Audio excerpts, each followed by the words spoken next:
ಈ ಅಂತಾರಾಷ್ಟ್ರೀಯ ಮಿಲಾದ್ ಸಮ್ಮೇಳನವನ್ನ ಉದ್ಘಾಟನೆ ಮಾಡಬೇಕು ಅಂತೇಳಿ ಹೇಳಿದ್ದಾರೆ. ಇದನ್ನ ಅತ್ಯಂತ ಸಂತೋಷದಿಂದ ಉದ್ಘಾಟನೆಯನ್ನ ಮಾಡಿದ್ದೇನೆ ಅಂತಕ್ಕಂಥ ಮಾತುಗಳನ್ನ ಹೇಳಲಿಕ್ಕೆ ಬಯಸ್ತಾ ಇದ್ದೇನೆ.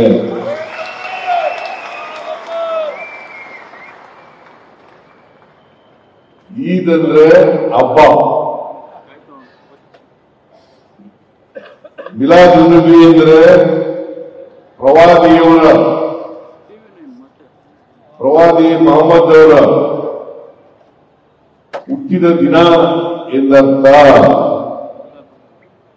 ಇವತ್ತು ನೀವೆಲ್ಲರೂ ಕೂಡ ಅತ್ಯಂತ ಸಂಭ್ರಮದಿಂದ, ಸಂತೋಷದಿಂದ, ಸಡಗರದಿಂದ ಮೊಹಮ್ಮದ್ ಪ್ರವಾದಿಯವರ ಹುಟ್ಟಿದ ದಿನವನ್ನು ಆಚರಣೆ ಮಾಡ್ತಾ ಇದ್ದೀರಿ. ನಾನು ಕೂಡ ಈ ಹುಟ್ಟಿದ ದಿನ ಕಾರ್ಯಕ್ರಮದಲ್ಲಿ ಭಾಗವಹಿಸಿ ಅವರಿಗೆ ಗೌರವವನ್ನು ಸಲ್ಲಿಸತಕ್ಕಂಥ ಕೆಲಸವನ್ನ ಮಾಡ್ತಾ ಇದ್ದೇನೆ ಅಂತಕ್ಕಂಥ ಮಾತುಗಳನ್ನು ಹೇಳಲಿಕ್ಕೆ ಬಯಸ್ತಾ ಇದ್ದೇನೆ. ಒಂದು ಅಂದಾಜಿನ ಪ್ರಕಾರ ಅವರು ಹುಟ್ಟಿ 1500 ವರ್ಷಗಳು ಆಗಿದ್ದಾವೆ ಅಂತೇಳಿ ನಾವೆಲ್ಲರೂ ಕೂಡ ತಿಳ್ಕೊಂಡಿದ್ದೇವೆ. ಇಂಥ ಪವಿತ್ರವಾದ ದಿನದಂದು ಅವರ ಹುಟ್ಟಿದ ಹಬ್ಬವನ್ನು ನೀವೆಲ್ಲರೂ ಕೂಡ ಸೇರಿ ಆಚರಣೆ ಮಾಡ್ತಾ ಇರ್ತಕ್ಕಂಥದ್ದು ಬಹಳ ಸಂತೋಷದ ವಿಚಾರ, ಬಹಳ ಗೌರವದ ವಿಚಾರ. ನೀವೆಲ್ಲರೂ ಕೂಡ ಅವರನ್ನ ಸ್ಮರಿಸಿಕೊಳ್ಳಲೇಬೇಕಾದಂತ ಮಾತುಗಳನ್ನ ಈ ಸಂದರ್ಭದಲ್ಲಿ ಹೇಳಲಿಕ್ಕೆ ಬಯಸ್ತಾ ಇದ್ದೇನೆ. ಮಾನವ ಇತಿಹಾಸದಲ್ಲಿ ಪ್ರವಾದಿಯವರ ಬೋಧನೆಗಳು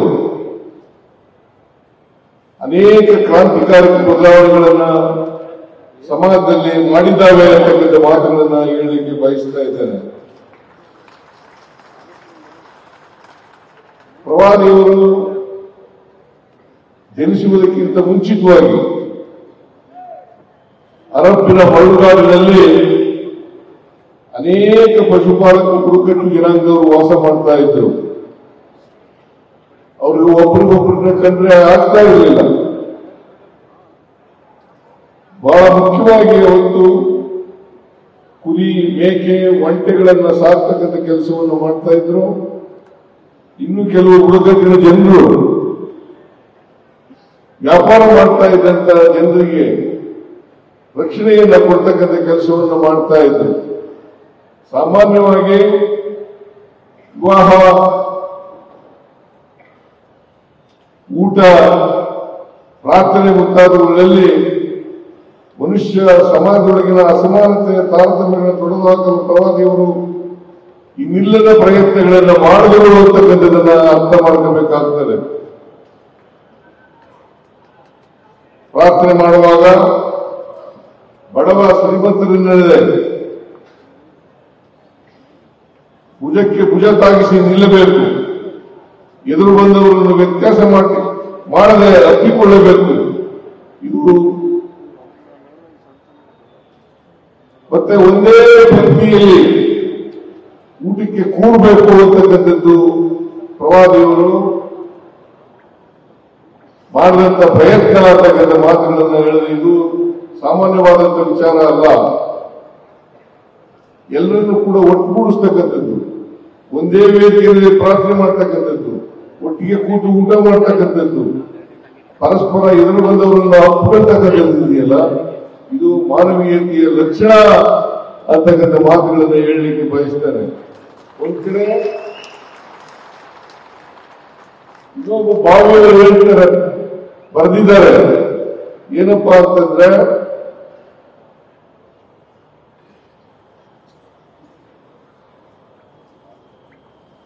ಇನ್ನೊಬ್ಬ ಭಾವಿಯವರು ಹೇಳ್ತಾ ಇರ್ತಕ್ಕಂಥ ವಿಚಾರ ಏನು ಅಂತಂದ್ರೆ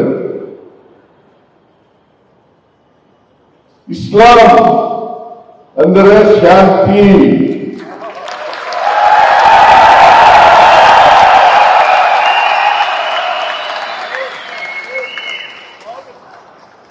ಮೊಹಮ್ಮದ್ ಪ್ರವಾದಿ ಅಂದ್ರೆ ಶಾಂತಿ ದೂತ.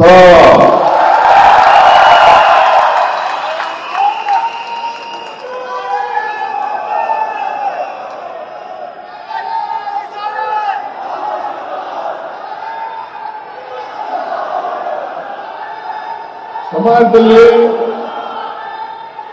ಶಾಂತಿಯನ್ನು ಕಾಪಾಡಲಿಕ್ಕೆ, ಮನುಷ್ಯತ್ವವನ್ನು ಬೆಳೆಸಲಿಕ್ಕೆ, ಈ ಬಾಂಧವ್ಯವನ್ನು ಬೆಳೆಸಲಿಕ್ಕೆ, ಪರಸ್ಪರ ಪ್ರೀತಿ, ವಿಶ್ವಾಸ, ಗೌರವ ಇವುಗಳನ್ನು ನಡೆಸಲಿಕ್ಕೆ ಪ್ರಯತ್ನ ಮಾಡಿದಂತವರು ಮೊಹಮ್ಮದ್ ಪ್ರವಾದಿಯವರು ಅಂತಕ್ಕಂಥದನ್ನ ಇವತ್ತು ಅರ್ಥ ಮಾಡಬೇಕಾಗುತ್ತೆ. ಹೇಗೆ 12ನೇ ಶತಮಾನದಲ್ಲಿ ಬಸವಣ್ಣನವರು ಸಮಾಜದಲ್ಲಿ ಜಾತಿ ಹೋಗ್ಬೇಕು, ವರ್ಗ ಹೋಗ್ಬೇಕು, ಎಲ್ಲರೂ ಕೂಡ ಸಮಾನತೆಯಿಂದ ಬಾಳಬೇಕು, ಮನುಷ್ಯತ್ವದಿಂದ ಬಾಳಬೇಕು, ಸಮಾನತೆ ಬರಬೇಕು, ಸಮಾಜ ನಿರ್ಮಾಣ ಆಗಬೇಕು ಅಂತ ಹೇಳಿ ಪ್ರಯತ್ನವನ್ನು ಮಾಡಿದ್ರು. ಅದೇ ರೀತಿಯಲ್ಲಿ ಮೊಹಮ್ಮದ್ ಪ್ರವಾದಿಯವರು ಈ ಮನುಷ್ಯತ್ವ ಬೆಳಿಬೇಕು, ಪರಸ್ಪರ ದ್ವೇಷ ಅಸೂಯೆಗಳಿರಬಾರದು, ಪ್ರೀತಿ ವಾತ್ಸಲ್ಯಗಳಿರಬೇಕು, ಕರುಣೆ ನೆಲೆಸಬೇಕು ಅಂತಕ್ಕಂಥದನ್ನ ಪ್ರಯತ್ನವನ್ನು ಮಾಡಲು ಅಂತಕ್ಕಂಥದನ್ನ ಹೇಳಲಿಕ್ಕೆ ಇವತ್ತು ನಾನು ಪ್ರಯತ್ನವನ್ನು ಮಾಡ್ತಾ ಇದ್ದೇನೆ.